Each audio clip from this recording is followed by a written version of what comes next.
नमस्कार साथियों, मैं आनंद पाल सिंह लिम्बाड़िया, आईजी रिटायर्ड, भारत तिब्बत सीमा पुलिस पर आज फिर एक नए एपिसोड के साथ आपके सामने आया। मैंने अपने चैनल का नाम आज से बदल दिया है क्योंकि कई हमारे जो व्यूअर्स हैं उनको ताकि साहब आपने अंग्रेजी में नाम लिखा, हमारी समझ में नहीं आती, तो इसलिए बिल्कुल सादा सा नाम रखा है। चैनल वही है, कंटेंट वही है, नाम बदला है, कैलाशी आनंद लिम्बाड़िया के साथ साथ। तो आप मेरे इस चैनल में मेरे साथ साथ रहेंगे मानसिक रूप से भी। तो आज के इस चौथे एपिसोड में, जो कि केवल कैलाश मानसरोवर के जो है बारे में ही कुछ अपने व्यक्तिगत अनुभव को कुछ रोचक तथ्य के साथ में आऊँगा, तो मित्रों इस एपिसोड को मैं आगे भी बढ़ाऊँगा। तो आज कुछ ऐसी बातें करेंगे जो कि आपको कैलाश मानसरोवर की जो यात्रा है उससे जाने से पूर्व क्या तैयारी है, और जब यात्रा करते हैं उसे क्या ध्यान रखना चाहिए, और पहाड़ के ऊपर जब चढ़ते हैं तो क्या टेक्निक्स हैं उनका क्या इस्तेमाल करना चाहिए, आज मैं प्रयास करूंगा। लेकिन हाँ, इस वीडियो को केवल मैं 10 से 15 मिनट के बीच में रखूंगा, ज़्यादा होगा तो फिर एक नया एपिसोड के साथ आऊँगा। तो दोस्तों, किसी भी यात्रा का सबसे इम्पोर्टेंट पार्ट होता है, जब भी हम यात्रा घर में भी जाते हैं, कहीं भी जाते हैं, तो लगेज का जो packing of the luggage is very important. क्योंकि पहाड़ के अंदर हम रुकसैक को ही प्रीफर करते हैं, ब्रीफ केस अटैची ले जाने में ज़्यादा दिक्कत आती है। तो प्रयास करें, आप कैलाश मानसरोवर की यात्रा में जाते हैं तो रुकसैक जो होता है बड़ा सा 30 या 40 लीटर का, उस रुकसैक को लेते हैं, सबसे पहली बात। सेकेंडली, रुकसैक के अंदर सामान पैक करते हैं, जो सबसे बाद में जो सामान आपका जो कपड़े वगैरह लेके जाते हैं, जो सबसे बाद में यूज होगा उसको आप सबसे नीचे रखें। इस प्रकार से जो इमीडिएट यूज करने वाले कपड़े उनको ऊपर, लेकिन कपड़े रखने का भी एक तरीका है। आप छोटे छोटे पॉलिथीन लीजिए, उसमें अपने उन कपड़ों को रखिए, उनको वाटर सील कर दीजिएगा, टेप से चिपका दीजिए। 1 2 3 4 पैकेट आपके छोटे छोटे पैकेट्स हो जाएंगे जो रुकसैक के अंदर है। लेकिन रुकसैक में डायरेक्ट उन वाटर सील पैकेट्स को नहीं रखना। एक बड़ा सा जो आपका गार्बेज बैग आता है प्लास्टिक का, या और भी कोई अच्छा कपड़ा जिसमें ब्रीफकेस वगैरह पैक होकर आते हैं, इस प्रकार का कोई बड़ा सा आपके पास पॉलिथीन हो, उन छोटे छोटे पैकेट जो कि आपने पहले से वाटर सील किए हुए पॉलिथीन में, उनको डाल दें। ध्यान रहे दोस्तों कि आपका जो बड़े वाला जो पॉलिथीन का बैग है उसको रुकसैक के अंदर उल्टा डालना। इसलिए उल्टा डालना कि जब आपका रुकसैक जो है पोनी या पोटल कैरी करेगा तो पानी ऊपर से नीचे आता है, तो इसलिए आपके चांसेस कपड़ों के गिरने के बिल्कुल नगण्य हो जाए। तो ये तो हो गया पैकेज की, कि आप लगेज को कैसे उसके अंदर पैकेजिंग करते हैं। दूसरा आता है एक छोटा बैग, जिसमें 2 से 2.5 किलो तक का ही वजन होना चाहिए, जो आप अपने साथ कैरी करेंगे, जिसमें आपका पासपोर्ट, मेडिकल डॉक्यूमेंट्स, आपके पैसे, एक टाइम का कपड़ा, इमरजेंसी राशन, टॉर्च, आपके चश्मे और आपकी सीटी भी होनी चाहिए। सीटी की ज्यादा आवश्यकता पड़ती है। यदि आप किसी मुसीबत में पड़ गए तो आप छोटी छोटी विसिल बजा के अपने साथी का ध्यान आकर्षित कर सकते हैं, या आप देख रहे हैं आपके किसी साथी की जो है जोखिम में हो रहा है कुछ, वो जा रहे हैं, कोई पहाड़ से पत्थर आ रहा है, तो आप सीटी बजा के उसको सचेत भी कर सकते हैं, अपने आगे वालों को भी और अपने पीछे वालों। वो बैग आप हमेशा अपने साथ। तो ये तो हो गया कि क्या आपको कैरी करना चाहिए। इसके बाद मित्रों,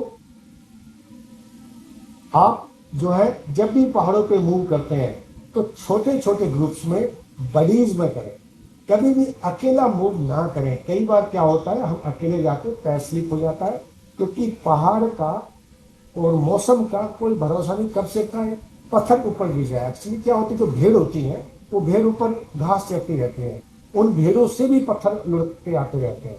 तो हमेशा सचेत होकर चलें। ग्रुप में चलेंगे, कुछ बात होगी तो आपको आपके एक साथी है जो आपको जो हमेशा आपको बचा के रखेगा। आप एक दूसरे का ध्यान, कभी भी अकेले मूव ना करें।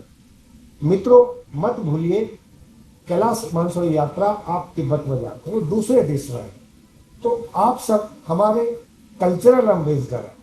तो कृपया करके वहाँ का संस्कृति, वहाँ के रीति रिवाज का सम्मान करें, अपनी बात वहाँ थोपने का प्रयास न करें और किसी ऐसी चीज से बचें ताकि जो है दूसरे देश को बुरा लगे। तो सरकार का सहयोग करें और आने वाली जनरेशन के लिए एक ऐसा माहौल पैदा करें कि हमारी कैलाश यात्रा आगे भी चलती है।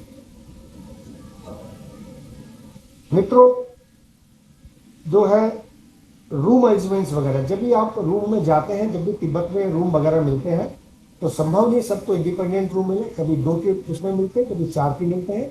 तो आप अपने जो लाइजन ऑफिसर होते हैं उनके अनुसार रूम प्लान जो बनता है उसका सम्मान करें और जब भी रूम के अंदर जाते हैं उसका वीडियोग्राफी करें। क्या होता है कि जनरली हमें पता नहीं चलता, सामान टूटा मिलता है और बाद में आपको उसका फाइन देना पड़ सकता है।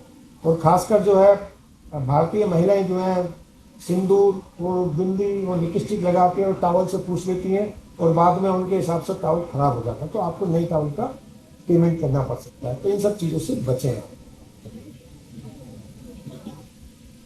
जनरली क्या है, एल्टीट्यूड के अंदर जो है हाई एल्टीट्यूड सिकनेस हो जाती है। आपको लगेगा कि आप जो है पहाड़ के ऊपर सो गए हैं, आपका शरीर सो गया लेकिन आपका दिमाग चलता रहता है। वो इसलिए होता है क्योंकि ऑक्सीजन की कमी है। तो दोस्तों, ऐसे में प्राणायाम बहुत अच्छा एक्सरसाइज है। प्राणायाम करिए, अनुलोम विलोम कीजिए और मेडिटेशन। इससे क्या है, आपके शरीर को मौका मिलेगा एडप्ट करने के लिए उस हाइट पे। और योगा जरूर कीजिएगा, इस चीज का ध्यान रखें। जितना आप प्राणायाम करेंगे उतना ही आपको ईज रहेगा। अष्टपद या चरण स्पर्श, वहां पे जो लोकल अथॉरिटीज हैं, तिब्बत अथॉरिटीज हैं, उनकी अनुमति यदि हो तभी जाइए, यदि अनुमति नहीं है तो बिल्कुल ना करें, अवॉइड करें, क्योंकि हमें दूसरे देश के जो नियम है उनका सम्मान करना चाहिए।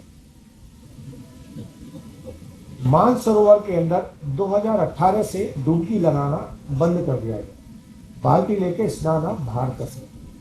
तो इसके लिए जरूरी है कि आप बाल्टी के जल को जो है ऐसी जगह लेके आए जहाँ पे डायरेक्ट हवा आपके शरीर से ना लगे। किसी दीवार का स्नान अगर आप ग्रह जो बने उसके अंदर ना लगे, क्योंकि जब हवा चलती है आपका बॉडी टेम्परेचर डाउन हो जाता है। यदि मैं टेम्परेचर की बात करता हूँ तो 4 प्रकार के टेम्परेचर होते हैं। एक आपका होता है बॉडी टेम्परेचर, जो आपके शरीर का टेम्परेचर है। एक होता है रूम टेम्परेचर, जिस कमरे के अंदर आप सो रहे हैं वो टेम्परेचर।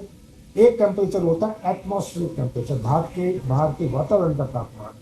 और एक टेम्परेचर होता है वाटर टेम्परेचर, जो मानसरोवर के जल का टेम्परेचर। इन चारों टेम्परेचर में जो है आपको तालमेल रखना। कैसे? आप रात भर सोए, सुबह स्नान के लिए जाएंगे तो आप रजाई या कंबल के अंदर, जनरली कंबल मिलते हैं, उसमें सोएंगे तो आपका बॉडी टेम्परेचर कुछ और होगा। तो आप उठिए अपने बेड से, 10 मिनट के लिए बैठिए रूम के अंदर। Allow your body to adjust according to the room time. जब आप बिल्कुल सहज हो जाए तब रूम के बाहर निकलें। दरवाजे के पास जाके थोड़ी देर के लिए हल्का सा आराम दें अपने शरीर, ताकि एटमॉस्फेयर यानी कि वायु का जो तापमान है और आपका शरीर का तापमान एक साथ है।